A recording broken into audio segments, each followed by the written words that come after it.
All right, ladies and gentlemen, if you are hearing this, you have once again tuned the Consequence of Habit podcast. This is your host, JT. Before we get this episode started, I want to tell you about our next Mastering Habits cohort. This thing kicks off on June 14th. It's a 6-week course. Both Chris and I have spent a lot of time kind of honing this course. Chris has spent a ton of time doing it. But we're really proud of what we got going on. It's being hosted on the Praxis platform. This is designed to connect your habits with your identity, understanding who you are and what your habits look like. Because when those two things are connected, you're not forcing something, right? It's just who you are. It's just what you do. So we're excited about that. If you want to learn more about that, head on over to consequenceofhabit.org. We have an early bird pricing. So that will not be around forever. So make sure you head on over there and sign it before the price goes up.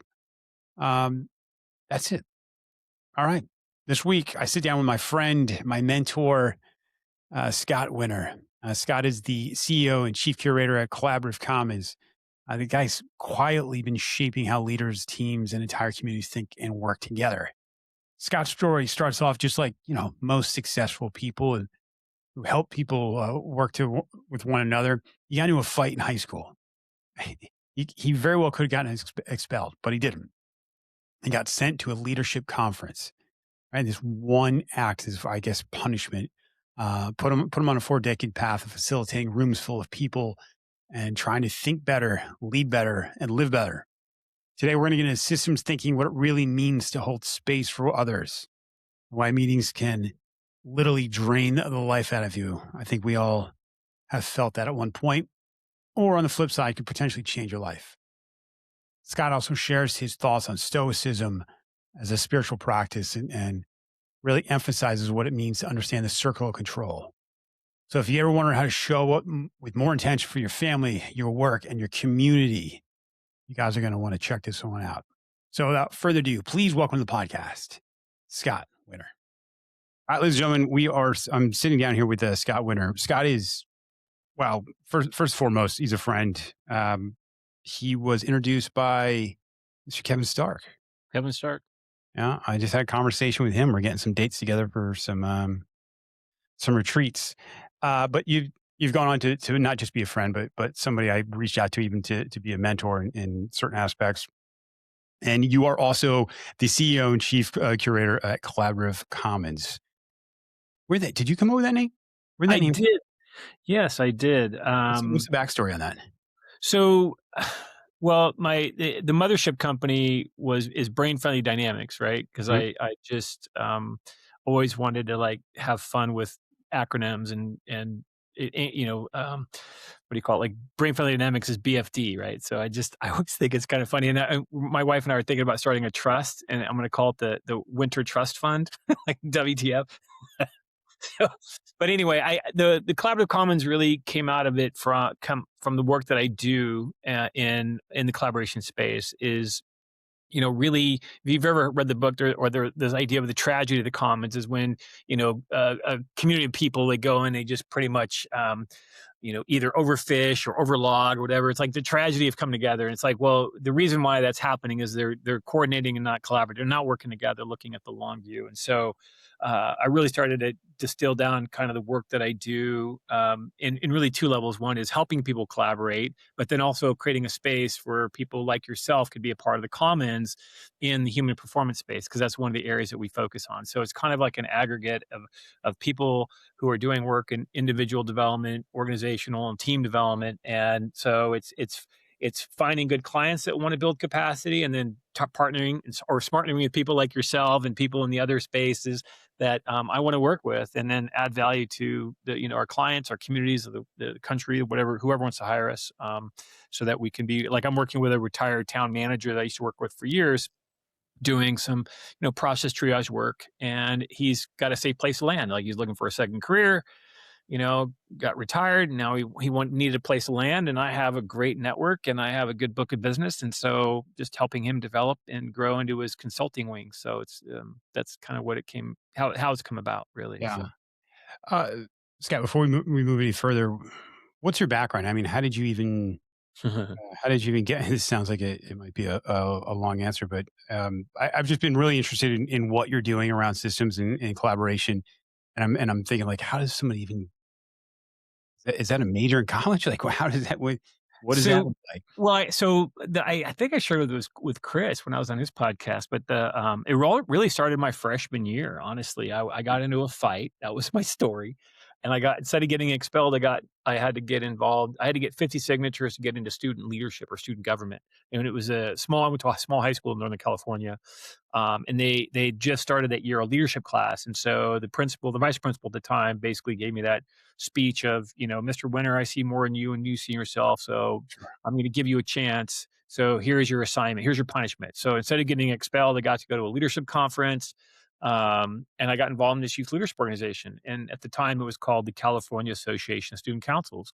And so it was all peer leadership, peer facilitation, students leading students, how to run meetings, how to build agendas, how to plan projects. Got to work with some pretty big thinkers at the time, like Ken Blanchard, um, other big projects, and that then led me into just learning how to facilitate meetings. Honestly, that's what I started to do. And so in college, I studied organizational communication and psychology. But at that time, I was running meetings. I was facilitating retreats because no one knew how to run a freaking meeting. It's really easy to you think of agendas and meetings that you go to, and you just see a bunch of bullet points, and people just kind of roll their eyes. They're not prepared. Loudest get heard. It's just really bad meeting processes. And it just seemed really simple to just, facilitate a conversation, but always start with what's the outcome? Like, why are we having this meeting? And they're like, well, we always have it. Like, but what do you want to get done? Right. Well, do you need a list, a decision, a plan, an agreement? Like, what's the outcome? And then that led into just getting exposed to a lot of different training. I worked with, Anthony Robbins. I worked with all kinds of really, incredible people. I feel like I'm Forrest Gump in a lot of ways. I would just fall into these incredible experiences. And was during like in 1992 we did the environmental summit, our nonprofit. We would work with all the United Nations, and so we would have a program for all the all the was it non-governmental organizations from around the world, and so our organization would coordinate it and then curate the conference for all these international students. And so we did the environmental summit in 92. 94 was the Human Rights Summit, working with Jack Healy from Amnesty International, worked with the Nobel family. All We from a did fight. All from a fight. all from a fight. I mean, and I was a fuck off. I mean, I was totally, smoking pot in fifth grade. I mean, I was just lucky, I guess. But I also Yeah, had this internal sense that it wasn't the right thing, but this kind of lit up lit me up as just like, wow. Well, truth be told, I mean, when you go to a leadership conference in high school, the girl to guy ratio was like 20-1 too. So that was right. cool. So Yeah, yeah. So, yeah, I'm that not girl. gonna lie, but it was really really eye opening. It just gave me a lot of great skills, and I leveraged them. I really never had to apply for a job because I just would run Amazing. meetings, and people would be like, "Hey, can you facilitate this retreat?" Or "Hey, can you come do this?" I'm like, "Sure." Just like It's interesting you say that because, like, well, one, I'm fascinated by the fact that you bought in. Like, hey, this is your punishment, and it turns into career development, yeah, and you heard something that spoke to you. It might have been the other 19 women, but whatever it was, yeah, yeah, something spoke to you that kind of lit you up, and uh, there's something that turned into your future. But at the same time, like, I'd never really thought about even the simplicity or the complexity of running a meeting. I remember the first time I even for COH, and I had a first board meeting, and yeah, I was just babbling. I would just start rushing through the bullet points, uh, not knowing when to pause, not knowing just when to let people speak. It is a different skill. It's not yeah, one that I would have thought about in the past. It's just as something that is a tangible skill that you need to learn. yeah. Well, I think what I learned from all of that, because we would do these youth conferences, like in California, we would have, high school kids working with middle school kids and middle school students working with elementary kids, teaching them how to, plan a ice cream social or whatever. Like the idea was just peers leading peers. coaching, facilitating, and then we would do a bunch of experiential activities. Like, so there's again a couple different types of facilitation. One is meeting facilitation, right? With, meeting, getting a group through a process, and then there is the experiential education, because then I got into doing ropes courses and adventure based kind of training.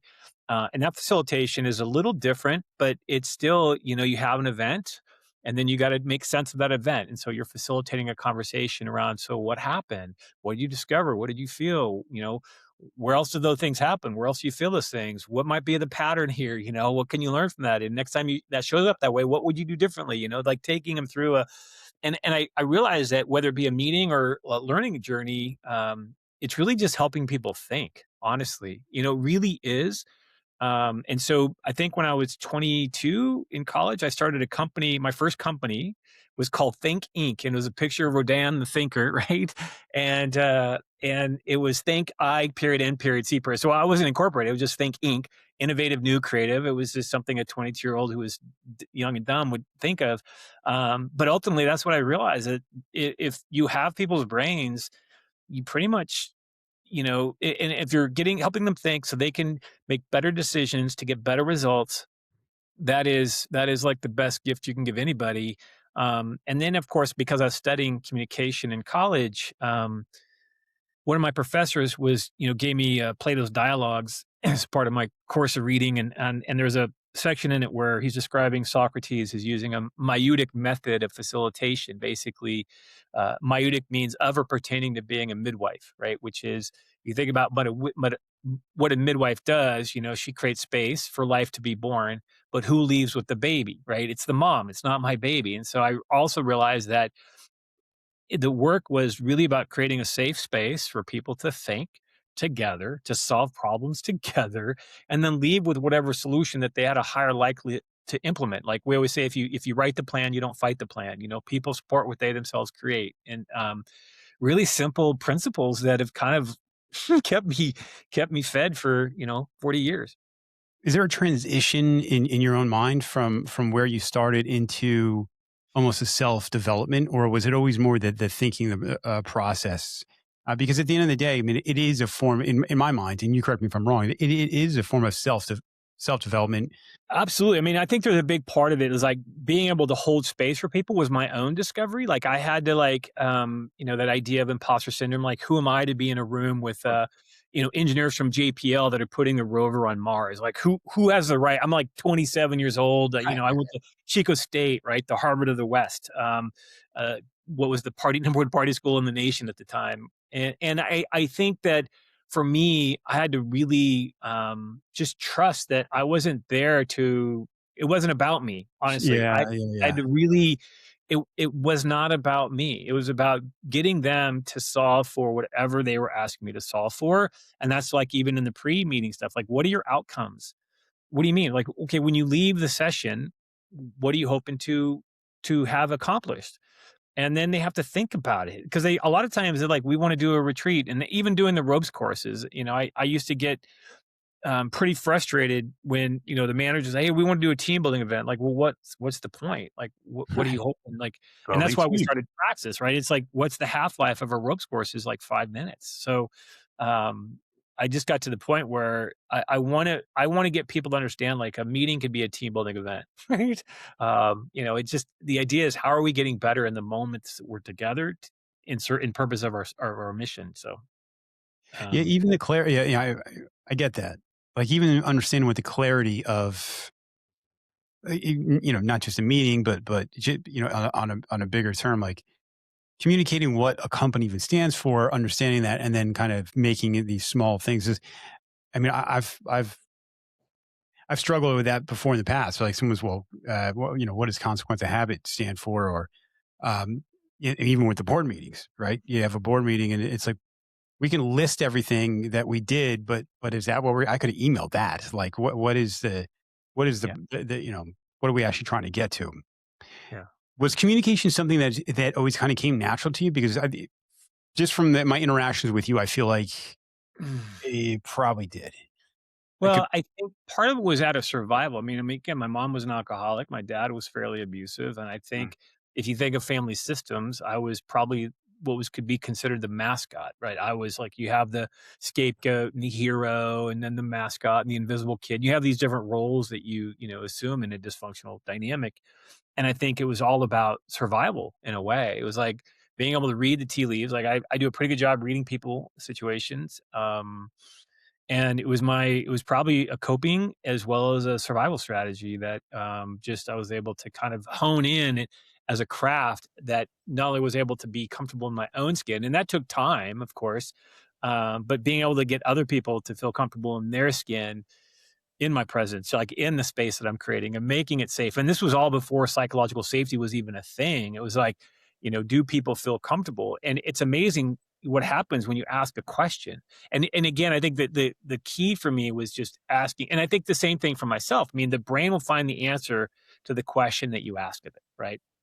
So when I would ask a question, I was never asking a question based upon something that I wanted to have the person say. I was asking questions based upon what they were saying and how did it relate to where they wanted to go without any judgment, which was probably rare for them to experience. And the same thing for myself is, I just remember, I was never really, I mean, I was smart. I mean, I was good in math and, but even for myself, I would sometimes ask myself questions like, why does this always happen? It's because of this. And I would always have an excuse. And I started just asking better questions of myself, like, hey, what will it take for me to get out of school rather than, what am I going to do this weekend to avoid school? So Yeah. it's just, I think there's just something there because once I ask, especially when I get stuck with anything, I just say, well, what do I want right now? Where do I want to be? Is this representative of who I want to be? Kind of what you do with consequence of habit, that whole identity thing. Is this alignment to who I want to be? No. Well, then what would that person do? Well, it sure isn't sitting on my ass right now. It's going to be going doing this. And I think the same thing could be said for meaning of facilitation. Is what you're saying related to where you wanted to go? No. Well, then what's coming up for you right now that's causing or preventing you from wanting to move forward? Sounds like you're stuck. So let's move through that so we can get to where you need to go. And again, it's not my baby; it's their baby. So. Has that always been easy? Just because when I think about like the ego side of things, when you help foster some some amount of positive change in somebody, uh, have you ever had to catch yourself like, hey, this is not, I'm not a miracle worker here. This is got less to do with me and much more to do with them. Absolutely. I mean, again, that's the idea. It's not my baby. I have no dog in the fight. I'm just here to listen to you, and you've stated where you want to go, right? You stated kind of why you want to get there, and my job is just to help you. And it's not. I mean, people talk about that's just being a coach. It's like, yeah, maybe so, but I also don't feel like you have to be licensed to be a coach. You just got to be a good listener. Just, and that's why I change it from facilitator to more like curator, because I think to some degree, like a facilitator, like Latin for facile means to make easy, and I think at times, I need to step into a difficultator role. I got to ask tough questions too. It's like, is that, is that going to get you where you want to go? Is the way you're showing up right now really helpful for what you're trying to get to? So what's the fear? Because getting people to recognize that there's a payoff for every behavior and even my own. So I have to be self-aware enough without moving into self-absorption, right? So I just got to be aware of the space that I'm creating. Um, so I think lately what I've just been trying to do is just come in with just with a heart, just like with some love. And I know it sounds cheesy, but I just think that I just got to show that kind of compassion for people because it's really lacking in our world right now. So. Yeah. Uh, I remember you mentioning, and I don't know if it was on Chris's podcast or just in our conversations of tragedy that happened in your area and the way it kind of motivated you moving forward with some of the work that you're doing. Yeah. Give us some backstory on that. Yeah, so I live in Chico, California, near the town of Paradise. So it was destroyed by the campfire. And so in 2018, it was November 8th, and literally within 24 hours, 30,000 people have been displaced, and I mean, it was horrific experience. Literally in Chico, the smoke was so thick that the next morning on November 9th, there was ice on my car. Right, that's how cold it was, and it was 70 degrees on either side of the smoke line. Yeah, it was insane. It was really dark, and we had our house closed escrow in Chico the day before the campfire. Like my daughter was moving off to college. We were trying to downsize. And so we had a house full of stuff and we are gonna have a yard sale. And my wife was in trial at the time. She's an attorney. She was in trial down in Sacramento. And so I'm in a house and I'm feeling completely helpless. Like I was completely overwhelmed with emotion and grief and sadness and just, how, it was just horrible. And I felt so helpless. And at that moment, I realized, I said, well, what can I do? Again, ask myself a question. And I go, I have a house full of stuff. I hate yard sales. And so I ended up just starting taking all these stuff with boxes of clothes and blankets to these makeshift shelters that were showing up. Ended up giving most of our house away. When my wife got home, she's like, "What have you done?" um, I gave a car away. I mean, I just gave shit away. Yeah, yeah. I gave a car away to family. Gave all our furniture. Yeah. It was one of those things. And again, because over my years of study, I started getting into social cognitive neuroscience and performance science, and come to learn that the number one cause of hypertension for a lot of people is feeling helpless, right? And I just never want to feel helpless again ever. So I became a search and rescue volunteer, so I could be deployed and be of service when it matters most. And so that was kind of a interesting kind of journey for me, in terms of stepping into that. So again, I, I think things happen for us for a reason, and I'm always going to try to figure out how is this thing that's hard going to make me better.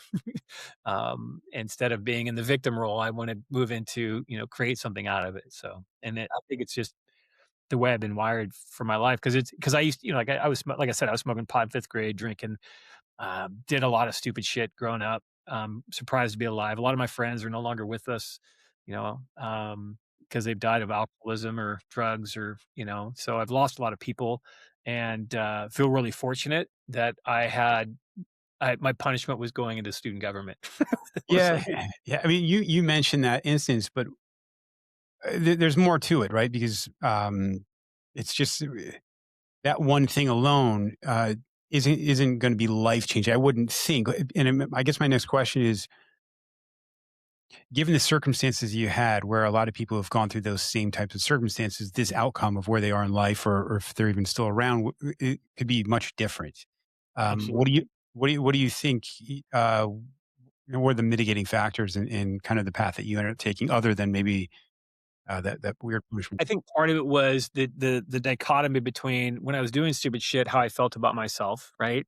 And I was doing stupid shit because I didn't like who I was, and I knew there was something Yes. better, right? I knew there was something better out there, and I didn't have like really good parents like were like leading like, "Hey, you're gonna go to college." I mean, I had no plan. I mean, I just remember my dad saying, "What are you gonna do when you graduate?" Because his plan was like, "Get the fuck out," and I'm like, "I don't know. I guess I'll go to college." I applied to one school, and it was Chico because that's where my brother was going. And I didn't look at college. I mean, I think of our kids. I mean, we travel all over the country looking at different colleges and giving them Yeah, yeah. opportunities. And then when I got the opportunity, right, to get out of that dynamic and how it made me feel to be exposed to like someone seeing value in me, but knowing when I got in that environment that man, I felt different about myself. Like this is who I want to feel. This is what I want to be. And I want to tap into that more. And so when I discovered that, holy crap, that feeling of feeling like I mattered or that through my actions I was helping others and that made me feel even more effective like doing stuff in student activities, getting kids to who wouldn't typically get involved in a lunchtime activity or a pep rally to come down and do something outrageous and get them to feel comfortable. um, that's what lifted my heart was just really working that of being of service was like the best thing that made it just made me feel really good. And I think that's probably that feeling is like I could always when I felt shitty, I could always just be a service, right? I could always change my state by just saying, well, what can I be doing for others rather than ruminating on my own Man, woes. So, that's yeah, that's powerful stuff. I mean, what an awesome epiphany to have at such a young age. It took me a long time. I mean, I guess in the public service sector, I've always kind of felt that, but didn't really connect. Um, This sounds strange, the selfishness of doing stuff for others because of the way it ends up making you feel. So I say selfish in the way that you cannot.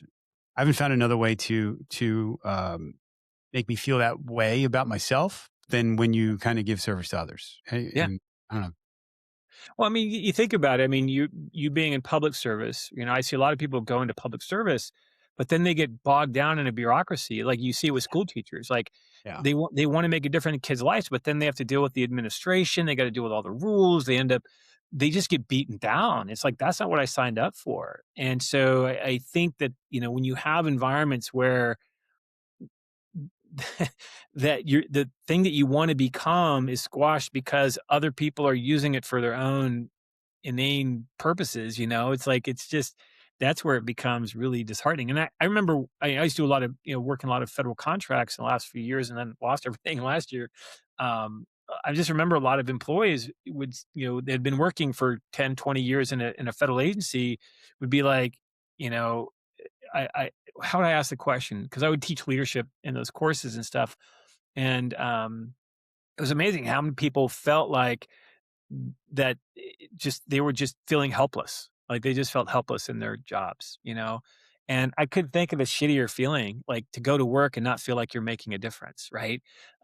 Because of all the layers of bullshit would cloud what they're there to do, right? And so that's why, like, let's just strip all that away and come down to what is your purpose, what is your why. So Yeah, man. It's so funny you even bring that up. My wife and I were driving to the grocery store today. We're going down to Dover, Delaware. So it's like a 45-minute, we're just because we're going to shop on base. And she asked me a question that really made me think. She said, "Hey, what are you most excited about in retirement, personally and professionally?" And it took me a while I sat there and because it's real easy when you're just aggravated about something small or maybe it's not small, but it's in the moment and it's more reactive. But to really sit there and think about it, and I think you just did a much better job in describing why I'm excited to transition to something else. And it is that selflessness, or I'm sorry, that feeling of not being in control of what's next coming down the pipe. yeah. And I was trying to say this in a way that didn't come across. I'll just say that sometimes the vetting process for who's steering the ship doesn't fall in line with the way I think maybe it should go. Well, think about it. If you were to write down all the roles that you have in your life, right Yeah, now, and say 0 being I'm not fulfilled and 10 I'm really fulfilled. Like where you're most fulfilled is where you have the most feeling of control. that's it. It's pretty much it's not a hard formula to figure out. And so I think what I and this kind of I think I posted a few weeks ago in my Sunday reflection, the whole Viktor Frankl, right? It's this idea like even when I'm in shitty environments, right? I still have a control as to how I want to show up, right? I'm not going to allow anyone to. I joke. I always say like I'm not letting anybody in my chili, man. I'm just not going to do it. That I am going to like who I am as I step into this space. And I what I generally do is turn it into I don't want to say a game, but more of finding out like what's behind their attitude, like why are they showing up that way in my presence, kind of thing. So I'm just really Yeah. curious as to if you're familiar with the drama triangle, Cartman's model of the persecutor, the victim, and the rescuer, right? That I love that frame, and I just don't want to be a victim in any dynamic. And so the persecutor could be a person, a condition, or a situation, but recognizing that that persecutor is a victim in another dynamic, right? So, um, I'm just not going to allow you to have dominion over me. So, with all the crazy going on in our world, I'm going to continue to be of service. It's like that's where my heart's going to go, and I'm going to be a creator rather than a victim. It's like, Well, obviously we need way more of that, and it's very hard because a lot of times it just becomes reactionary, right? yeah, It's like a reflex, like somebody hits your knee, and it's no accident that Frankel's what is his line? It's Frankel, which Victor one? Frank, the finding space between the Stimulus stimulus and the response. response, Yeah, and that's what it is. And so much was dependent on where you are, not meaning you, Scott, but the individual on how easy or hard it is to find that space, right? So I know, like, hey, if I'm not in a fantastic place, I'm way more reactive. Say to somebody driving. Yeah. Uh, and when I'm in a good place and someone's driving like a fucking maniac, I can go, well, who knows? That person may be on their way to the hospital, or there Oh, might be yeah. a real emergency. Yeah. Yeah. Um, but but if I'm not in a good place, that's just an asshole who needs to be taught a lesson, right? So Well, this it's is where I get triggered. Like, I get triggered driving when people tailgate me, right? yeah, And because I got in a car accident, somebody rear-ended me and I was out of commission for a while. And I think what happens, so this is part of like understanding the social brain. Like, I hate seeing anyone be treated unfairly. I hate myself being treated unfairly, right?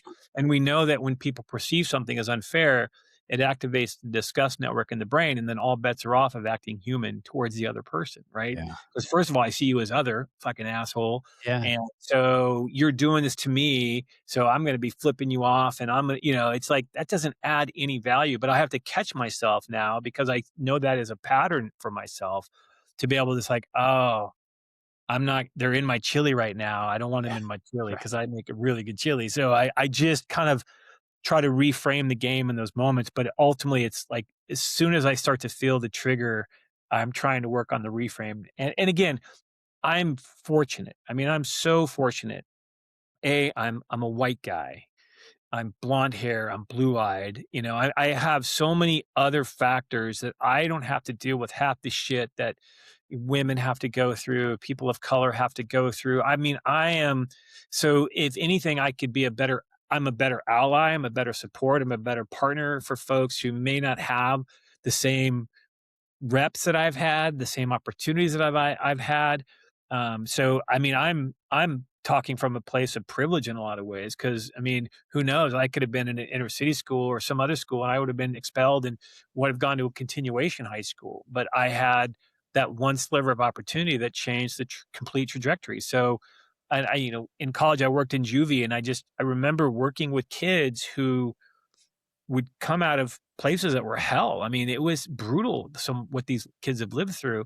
And I was working with this one kid who, decided to run, because they would get points in the hall and they would go on trips and stuff and football games. And Bill was the kid I was working with, and 15, mom was an alcoholic. I had him set up to go to a foster home, had him with his probation as he was going to head out. And he goes on a hike up to up on Feather Falls and ends up running while they were taking a couple boys up there. And the protocol was don't chase after Bill, contain the kid you have. Otherwise it's going to be mass pandemonium. So contain the boys, get them back to the van, drive them back to the hall while we wait. But we had to wait for law enforcement to show up, get everyone to the hall. Kids are very sophisticated, right? They're, communicating Morse code in the walls. And so by the time within a minute or two of returning, everyone knew Bill had run. They're like, stick it to the man. And I was devastated because I was really just a group. I was just doing groups with the kids, and I just created connection with Bill, and he was really smart, really articulate. Um, and I go to the staff meeting the next day, and there was a guy named Pete there, and he was like an old, probably an old druggy Harley dude. Looked probably 30, but he would look like he was 70, had a hard life. And he just said, "Hey, Scott, I heard about Bill." I'm like, "Yeah, I was bummed." yeah, And he said, I learned that it takes about 70 times before someone gets the message. And for Bill, you just happen to be message 15, man. And uh, it just made me pause because at that point, like, I'm not giving up on these kids. I'm not going to give up. I'm going to be clear on my boundaries, but I'm not giving up on you. But if you treat me like this, then we're going to have a different conversation. But I'm not giving up on you. Right? yeah, yeah. Um, What? How old were you when that happened? I was probably 22. Yeah. Yeah, yeah. That's again. I'm actually just amazed by the realization that this is something that you wanted to pursue. And when I got out of the Air Force, I think it was Eckerd Drugs used to do a program in Georgia Mm, for troubled teens, and I went and interviewed, and the interview was 5 days, and it was like a wilderness. Uh, I mean, not necessarily an outward bounds kind of program, but they lived in like these canvas cabin things that they built, and everything was about natural consequences. mhm. And these were really troubled kids. This was like the last step before they were going to, do time. Yeah. And I just remember walking away. I mean, I told him I was coming back because I wanted my airline ticket back to California, like, because I was afraid I was like, they were gonna be like, because they paid. I think I found it in the back of an Outside magazine, the thing to, and I just remember thinking, man, these kids are more than I can handle, and I was so impressed by the people that were continued to work there because they weren't making anything. Like they were making like $20,000 a year. Oh, yeah, yeah. Uh, Yep. so yeah, good on you. That was a long story to tell you that I'm impressed by the fact that you stuck around and had that realization or that willingness to put up with that at that time. And because I don't think that's a taught attribute. I think it's unless you just saw yourself in them as the kid Well, from Chico. yeah, I mean, you think about it, I mean, someone didn't give up on me, right? Yeah. And then, someone else didn't give up. I mean, I remember my freshman year of college, I totally was blowing it, I was out drinking, I was doing janitorial work, and I was cleaning restaurants and stuff like that. So they'd close it at 2 a.m., right? And I'd be like, I came into the restaurant, it was closed, totally shit faced, and the guy who owned the janitorial business was there because he knew I was probably fucking up, and he gave me another chance, man. He was a guy I got the job because he was in the same youth leadership organization. He was like one of the motivational speakers, and his name was Phil, and he just said, "Hey, what is it going to take to get your act together?" And so I took a year of, I mean, I left Cask for a while because I just lost my way a little bit. And he goes, "Why don't you go back to Cask and get involved and become a staff member?" Probably my sophomore year of college, and it again. So I slipped on several occasions. It hasn't been a straight path by any means, but it was someone else who didn't give up on me, right? So there was message 34, 35, right? So I had to look at it on my own, if I'm going to take that idea towards, someone like Bill, not giving up on Bill, I can't give up on myself either, right? Mm. So these little defining moments that have happened, even in their most painful things, like the taxonomy of fucking up that I wrote about this last week, is like, it's what you do after the fuck up that matters. Um, how are you going to use it to make you better, stronger, faster? I mean, some things are just are hard to bounce back from. There's no question, but I'm hoping I never find myself in those positions. So it's but again, I have screwed up, and have to lean into that stuff periodically. Hey, listen, out of all the people, because you name drop some pretty influential people, even within the self development career field. Who who do you look at? When you look back at who inspired you along the way, what names really stick out as people like, man, like I just walked away from somebody that really lit my fire and got me fired up to do something more than I'm. Or Well, we did this project called Earth Train in '92, where we took a train from LA to Washington DC with 180 young people from all over the world. And I was on this dome car with Klaus Nobel from the Nobel family, and it was like a moonlight over the Rockies, and we had to go really slow because we had a steam engine pulling us, which was, I didn't realize how many train geeks are out there, but we had have just lines of people. But we had this car, it was just him and I in this thing. And he's just telling me, and it's at that time where it was like think globally, act locally was like the big thing, for environmental stuff. And he goes, it's beyond that, Scott. It's think globally, act locally, commit individually. Like that's what's missing. We need commitment from the individual. And I just, for me, that goes back to like, what's my level of commitment? I think about what you do and the consequence of habit. I mean, it's a commitment to myself in pursuit of being better for those around me, kind of stuff. It's of course being better for myself, of course. I mean, I have, what Marcus Aurelius, waste over time arguing what a good man should be, just be one. Like just, but that practice is, it's a constant commitment, right? I have to recommit every day. I commit to, being who I say I want to be. And again, sometimes, I still step in and I still tell people to go, pound sand or go to fuck off when they drive by crazy or flip somebody off. And I mean, I'm far from perfect, but I'm a lot better than I used to be. So, but I would say that was one that in terms of what that was definitely a big one for me. yeah, I could see why. Uh, you and I have talked about. I think we might have talked about stoicism on our very first conversation, but you've already mentioned Plato and Marcus Aurelius. At what point in your life did the lessons of stoicism appeal to you, or started to appeal to you, or make a difference in your life? I think I was always pretty. in tune to stoicism. I just never was well read it with it. The more I started to read into it, probably the last maybe 20 years, as because again, it's about practice, and then of course Ryan Holiday blows up, and there's just a Yeah. lot more stuff out there. Um, but I think probably uh, in a deeper practice now, probably the last 12 years, more deeply practicing a level of stoicism. Because I think they're in a way very spiritual. To me, it's a spiritual practice as much as it is a practice of thought and discipline. For me, there's a spiritual side to it as well. So, Wha dig deeper into that. What do you mean by the um, spiritual side of it? well, I think it's like finding the best part of yourself. It's like realizing that those internal dialogues that I have, right? Um, eh, they bring up things for me where I'm thinking about how is this, how do I frame it? It's I sometimes I'm a big fan of what's the guy's name? He's Ken Wilber. He's like a philosopher, and he talks about the concept of waking up and growing up and showing up, right?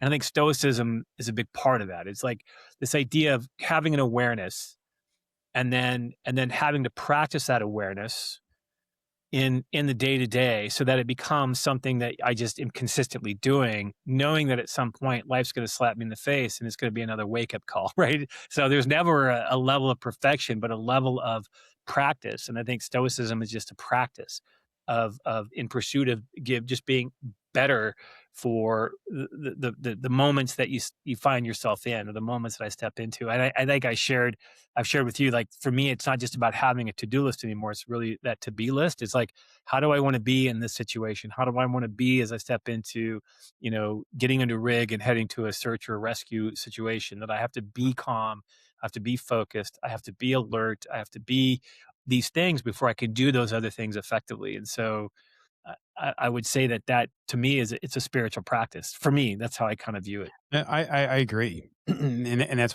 that's why I asked, 'cause it's a calmness that, you always have to be careful, to your point that, we all mess up there. We can't take the human out of the human experience, but when you,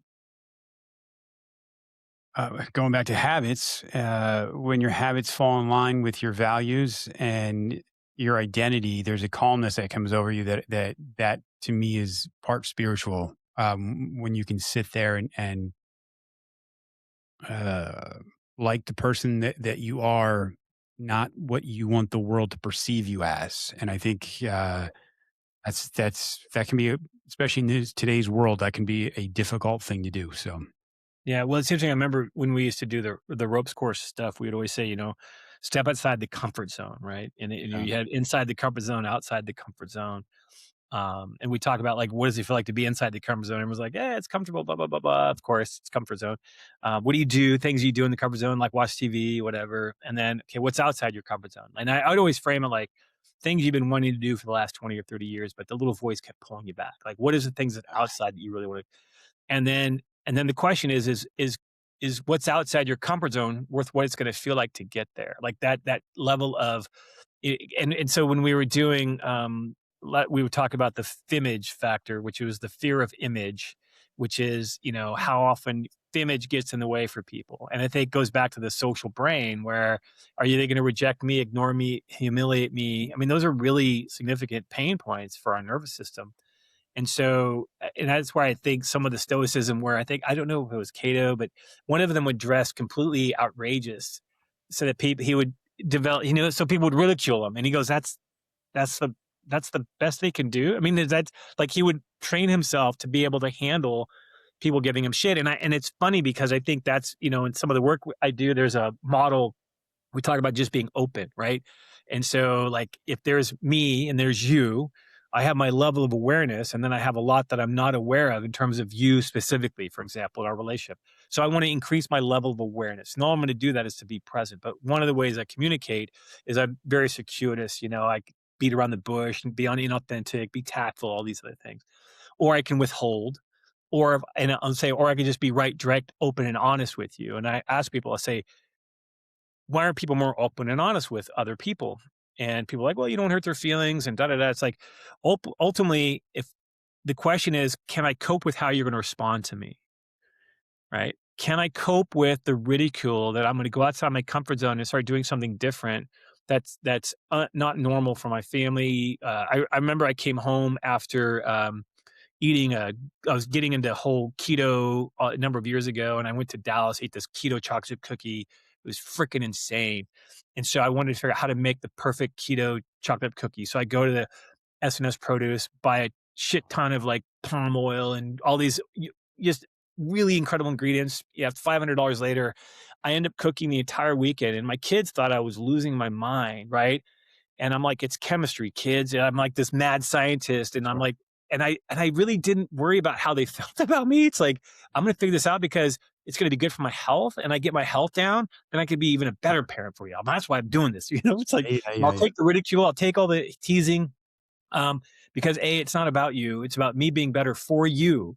And so I can take the humiliation. And it was fun. I mean, I always want to run experiments now. To me, it's like doing a diet thing or yeah, yeah, yeah. doing something that is outside the norm. I did aerial yoga a few years ago. I almost dislocated my hips, but it was an experiment. It was weird because I was or ecstatic dance church, right? I went to ecstatic dance church to see, you just move around music for 2 hours like a Grateful Dead show. You can't look at anybody's eyes or whatever. And there were people I'd probably never have been with had it not been for I'm going to give it a go and see what happens, see what it feels Yeah. like, and just keep putting myself out in those situations.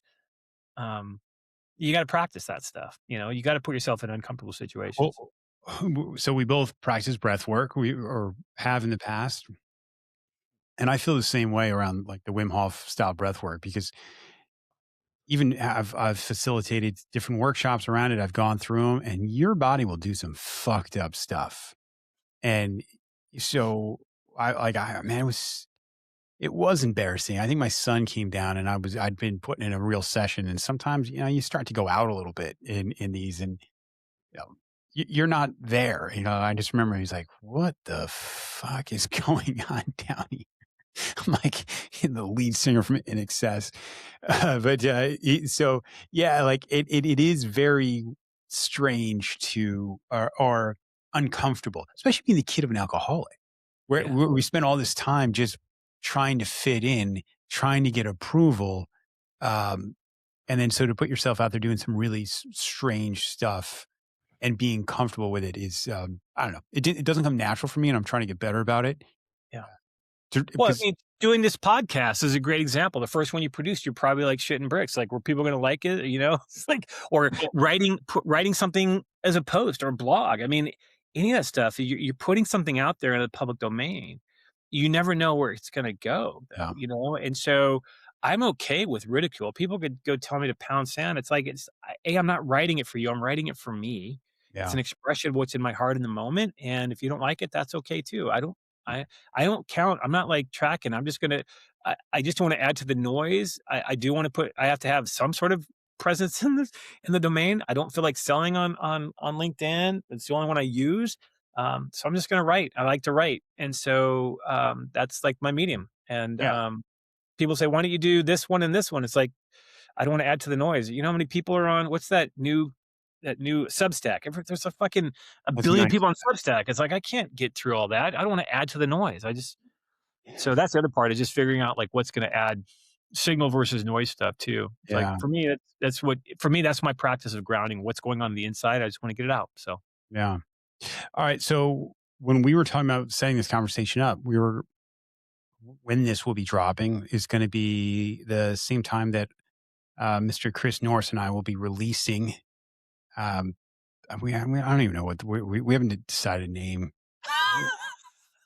This is the worst, perfect. the worst marketing ever. I mean, we were talking about a digital diet, something along those lines. And, and I bring it up because I think it piggybacks on what you're saying is the amount of stuff that's out there, and we become addicted to consuming of just content and social media, and it's monopolizing a lot of people's lives, right? It's dictating what their political views are. It's keeping them inside. Social media has promised us connection, and we have the most anxious and alone uh, generation, I mean, we have some real issues going on. So, uh, when you and I were introduced, it wasn't long after you brought up this idea of Praxis, which I had no idea what it was as a learning platform. We've Mhm. now run we're on our third mastering habits class on Praxis, and we're going to have this new course. First off, I want to do this on a public domain. I've done it to you personally, but I want to say thank you because Mhm. it's been very, very rewarding for both Chris and I. Uh, and we're excited about what's coming up. But maybe so I don't butcher it. Why don't you talk about Praxis, what it is, and what it offers? Sure. What I mean, it's a platform that allows people to, like yourself, you got something you want to teach. You want some people are going to learn something through an experience that you're going to curate, host or whatever. And so you're doing the ropes courses, doing training. Um, it would always drive me crazy because, the half life of any sort of program is, 5 minutes, 5 hours, 5 days, 5 weeks. It really depends on the structure that is supporting it. And there's just not a lot there. And you even said earlier that you were talking about, you know, going through training and maybe using 10% of it, like, and so there was nothing ever built for people to say, okay, once you go through the training, how are you going to practice that? And I found it interesting, this whole notion of purposeful or intentional practice, like putting things into practice after you go through the training for at least 30 days, or a week or whatever, but just to say, hey, this was interesting. Here are some of the key concepts that I'm going to put into practice. And so my colleague Mike and Brad, we put together this platform where we kind of look at it, as a way that people could be primed before they show up.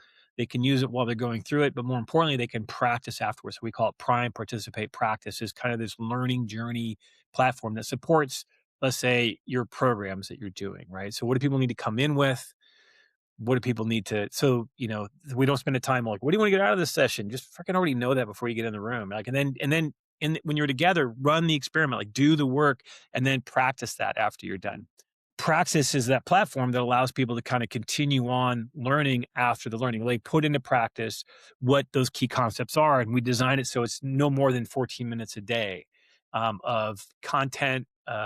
Practice. There's some reflection and journaling that goes on, and it's content agnostic, so you can pretty much do it with any sort of learning. We've taken a couple books, like Three Vital Questions, and we put that into a 30-day journey for people after they've gone through the training. You and Chris have done one for the habits one for 6 weeks. Radical Collaboration is another program we do. Um, we've had a few other people that have taken it on as part of their ongoing development platform. I'm working with a healthcare system, so we do a 2-hour live session and then 30 days or 3 days a week of practicing that concept. Monday, Wednesday, Friday.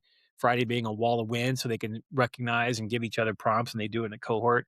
So it's really, the platform is really to allow people to um, take what they're doing and keep it going and you could do it for as long as you want or for as little as you want. But the idea, as it's just to give people a platform to learn something and then do something with it that same day, right? So you're learning in the flow of your job.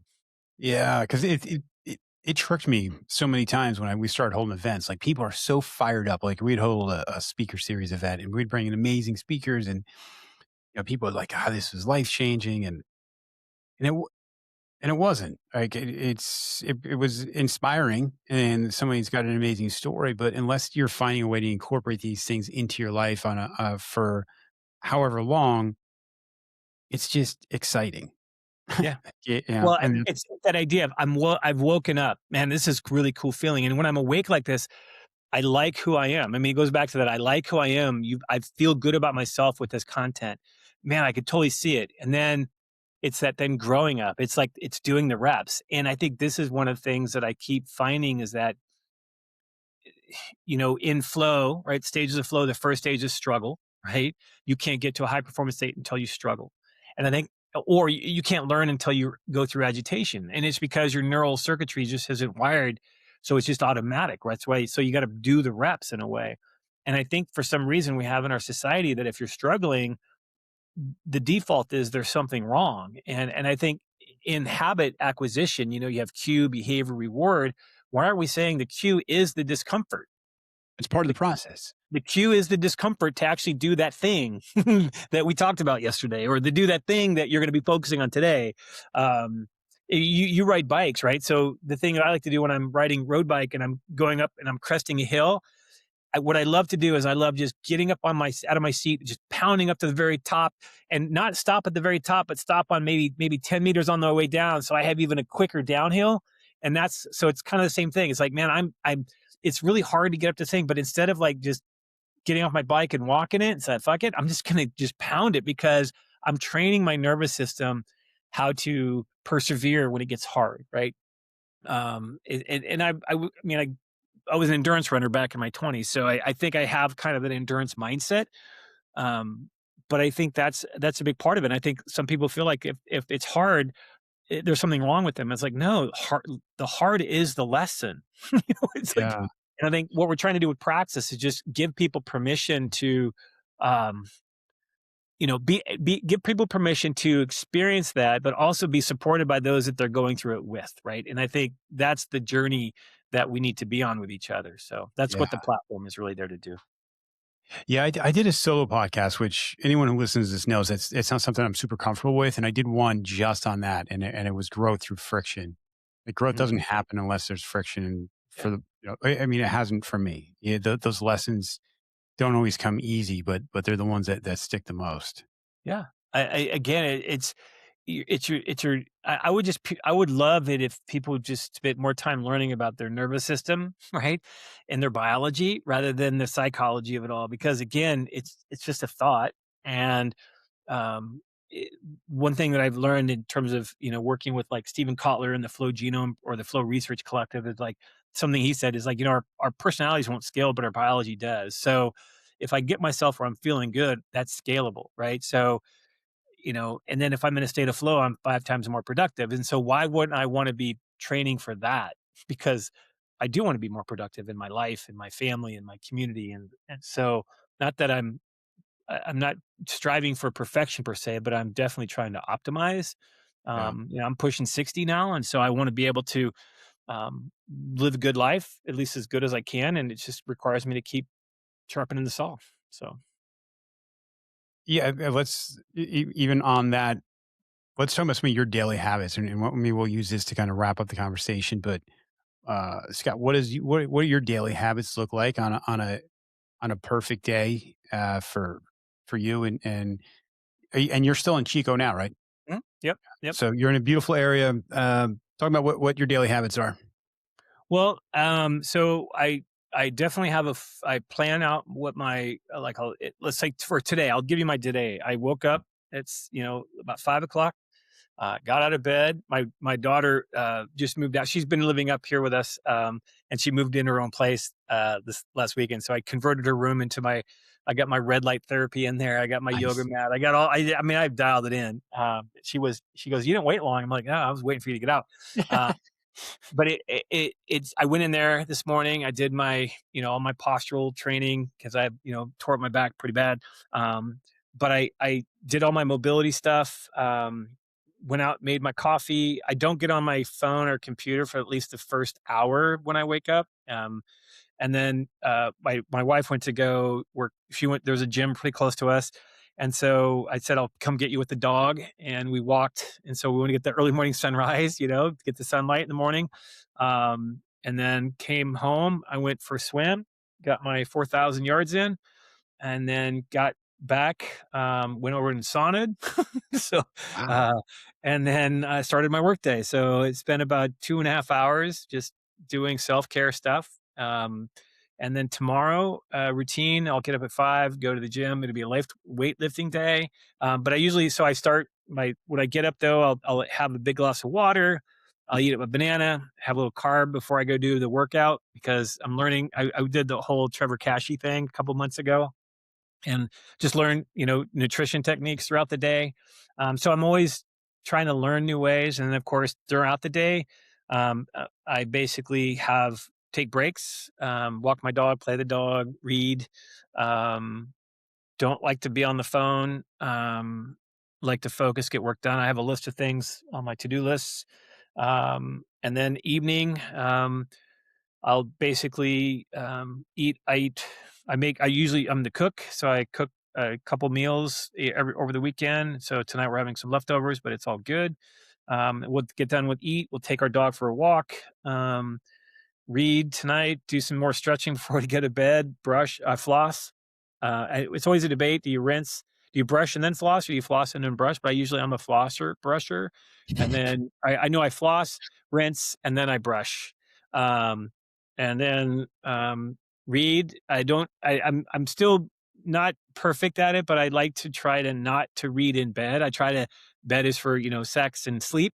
And that's about it. But dark, cold, quiet, and then hit the hay. So I try to build in, and I'm kind of I wrote in the questionnaire like Jim Lair, if you're familiar with his work, he's a sports psychologist. He talks about rituals, where he's got those quadrants where you have high performance is when you feel positive, and high energy, that's high performance. And then the recovery is low energy, positive.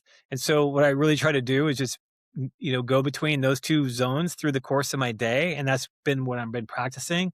Most people go high energy negative because they're so busy and so stressed out and so preoccupied. And then that leads to low energy negative, which is burnout. Sure. So I think I have those quadrants in my brain, and I just try to uh, kind of design my days really around rituals. And those, I guess, become my habits because I just kind of build it in. And he talks about it from a performance perspective because he says when tennis players have rituals between each serve, for example. I just have rituals now in my day that I just kind of lend to. And I don't beat myself up if I don't get all of my rituals in, or if I don't do all the things that I wanted to do. Like when I travel quite a bit, I'll just have a baseline for keeping good mental hygiene in place. So Sure.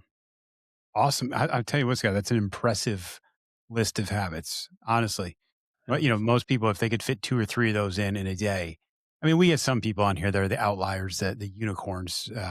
But yeah, that's Well, and I mean that resiliency assessment too gives me a lot of tools. I mean that really helped me to kind of find that balance as well. So so. Can we put that in the show notes? The resiliency. Yeah, the assessment. Yeah. Well, not the assessment, but we can definitely give them a link to the Resiliency Institute, Okay. because I love that the whole spiral. Because again, the whole Hmm. idea is you know where you are, you should know what to do, and I think that's for me that gauging of if I'm feeling something, here's what I'm feeling, here's what I should do when I'm feeling that way. So I kind of have created this little if then scenario kind of thing. If I'm feeling this way, if I'm feeling kind of low, I move my body. If I'm feeling this, if I need to down regulate, I'll do a breath practice. So I just think having that awareness, if I know these things about me, instead of doing my default things that don't help me, I do these things instead, right? So you have to give your brain those alternatives. So if I know where I am, what I do is I just have a toolbox for what to do in those different layers. So Man, that in itself, it's almost like, hey, when I feel this, I need this pill, and that pill being movement, or oh I yeah, need this pill over here because I have this symptom, and it's whatever that activity, reaching out to somebody, whatever it may be. yeah, Um, yeah, it's brilliant. yeah. Instead I of mean, just disappearing into Instagram and Netflix or whatever it is, which just makes us feel good short term, but causes more. yeah, so I think for this program that you guys are doing, I think it'd be great. I think the real opportunity for those who want to go through it is to identify those new rituals, because I think the phone is a ritual, and it's trying to feed a social driver. There's some sort of that feeling of significance, that feeling of and I think when people are overloaded, they want to disengage, and what they can feel, and it goes back to control. I feel like I'm in control of the technology, but ultimately, it's just it's just looping me in, and so it's kind of like a reverse psychology. It's like if you want to get your life back, turn off your fucking phone. Scott, thanks so much for doing this. Yeah, Dude, yeah, we could not have hit record and I would still be cool with the conversation we just had. me too. So yeah. And All right, we're putting together a cycling jersey, and I want to make sure you get one. It's gonna be sent your way. man. So Any other bling you got, I'll wear it because I wear the shirt proudly every day, man. we'll get you a hat. We'll get you. The gray hat you gave me, it's all stained because I sweated Ah, through you it. need a new one. You need a new one. I need some new bling, brother. Sounds good. It's inbound. All right, everybody. That's it. That's a wrap. Huge thanks to Scott for taking the time to do this, for providing the support with Praxis for our Mastering Habits course. All of the above. Make sure you guys check him out if you want to find out more about Scott and the work he does. We'll have links for in the show notes. And other than that, I will see you guys next month.